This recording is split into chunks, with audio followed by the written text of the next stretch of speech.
Come on, focus. Be interesting. Hello everybody, welcome back to another episode of Man Takes Shoes Out of Box, the episode where you get to sit there and watch me take a pair of shoes out of a box and tell you what I think of them. Today we have on board the Air Jordan 1 Low OG in the obsidian colorway. These dropped here in the UK, I think it was on Saturday, for £145. They sold out on the Nike sneakers app, which I think was a bit of a strategic play from Nike to make these appear a little bit more hyped up and sought after than they actually were. These were available on plenty of websites long after, and I think there might even be a few sizes dotted around. For you guys over there in the US, these are set to drop this Saturday on the 29th, and the reason for that apparently is because whole heaps of these have been recalled by Nike because of QC issues, and we'll talk a little bit about that in a moment. Let's get straight into the packaging. Really nice Jordan 1 box with the obsidian color blocking featuring a deeper blue offset with the North Carolina blue. Similar type of vibe to the Mocha Low box. It's a nice colorway. Breaking into the shoes, mate, they're fire. This is such a nice colorway, and we will talk a little bit about the history of this colorway in a moment, but if we just break down the vibes a little bit, you've got the same type of blue and Carolina blue that you have on the box, on the sneaker, offset with a nice little bit of white. So you've got this deep blue leather material on the upper. Around the heel, you've got a much smoother leather in the Carolina blue. You've got the darker blue accented wings logo on the heel tip. You've got the dark blue on the liner. You've got a little bit of that Carolina blue on the Nike Air tongue. And you can tie the whole sneaker together with your choice of laces, either the dark navy blues that come installed or the extra set of white laces that you get with them. In terms of the quality of the materials, like I said before, there are a few different leathers going on from what I can see. The rear of the shoe has the smoother leather, then the mid panels feature a slightly more textured, really soft leather, and then the blue leather that features on the upper is also of a really nice feeling quality.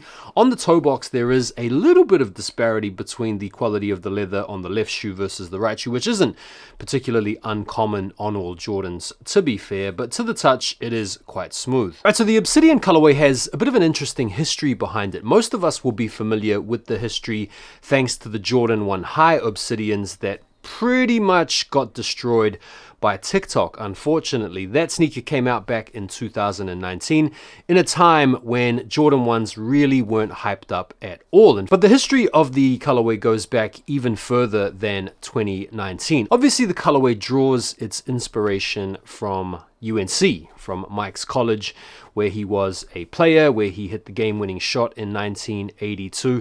But it was actually in 1997 when we first saw the obsidian colorway sported on a pair of OG Jordans. And I'm actually delighted to report that I have that very pair from 1997 here. These are the Obsidian 12s, which also happen to be the only original Air Jordan 12 that Mike never actually balled out in. And as you can see, you have the dark navy blue featuring, you have the Carolina accents on the Jumpman, on the 2-3, and you also have the subtle Carolina accents down the spine. Now, I could be wrong. Maybe some of you guys out there could correct me if the obsidian colorway does crop up on some other Jordans. I can't think off the top of my head if it does. Yeah, feel free to correct me if I'm wrong in that the obsidian is the first Jordan to sport this particular type of color blocking. Right, so let's talk about the QC and the big QC issue that has had pairs of these recalled over there in the US. The QC in question revolves around the toe box, and according to this post here, the quality control issues are visible from Nike's very own retailer product images. If you take a look at this picture here,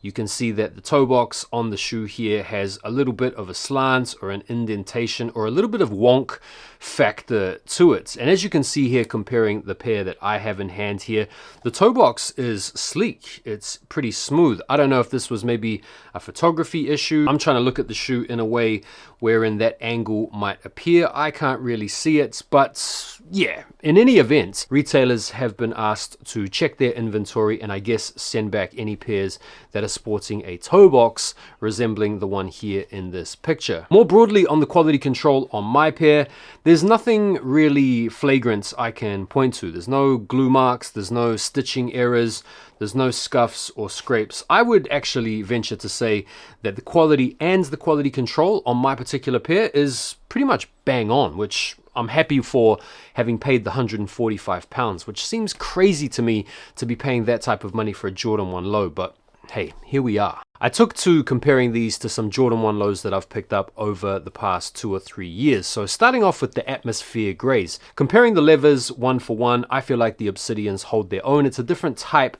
of leather. It's not quite as full-blown tumbled, but it definitely holds its own, if not even supersedes it. Comparing them to the Black Toes, which is obviously another fantastic OG colorway, the Obsidians are definitely better in terms of the quality than the Black Toes. Lastly, the Mochas, which is one of the best Jordan 1 lows to come out last year and is based on one of the best or most hyped up Jordan 1 highs in recent times. You'd probably put the Mocha highs and the Obsidian highs next to one another in terms of being team TikTok Jordan. And comparing these to the Mochas, yeah, the Obsidians match up really nicely, if not even surpassing them in terms of the quality, at least in my opinion. I feel like the leather on the Obsidians is nice and soft, it's nice and smooth, it's pretty thick, it has a nice luster to it, and it feels nice. So yeah, all in all, decent quality Jordan 1 low. So let's chuck them on foot and see how they look and feel how they feel. In terms of how they look, bro, very clean shoe, ideal summer colorway. In terms of the fits and the sizing, if you guys know your Jordan 1 low sizing, then yeah, nothing different here. I tend to find Jordan 1 lows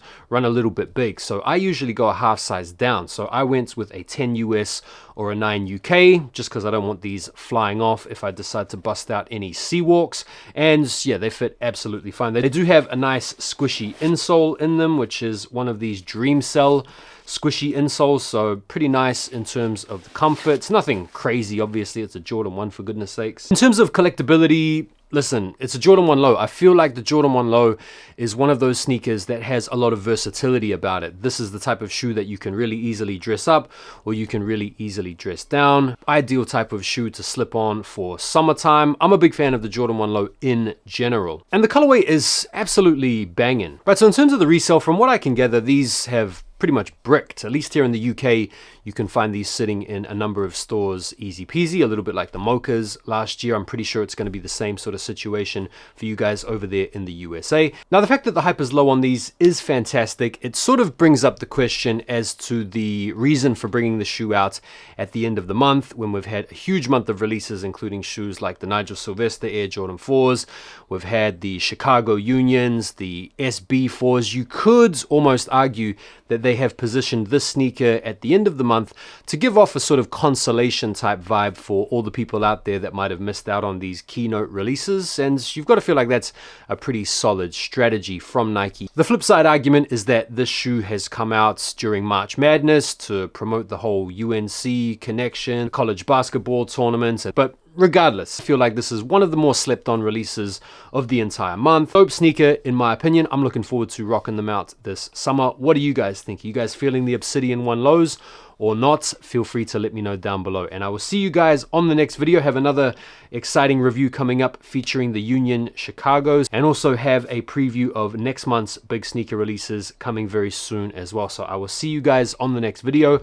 Take care for now.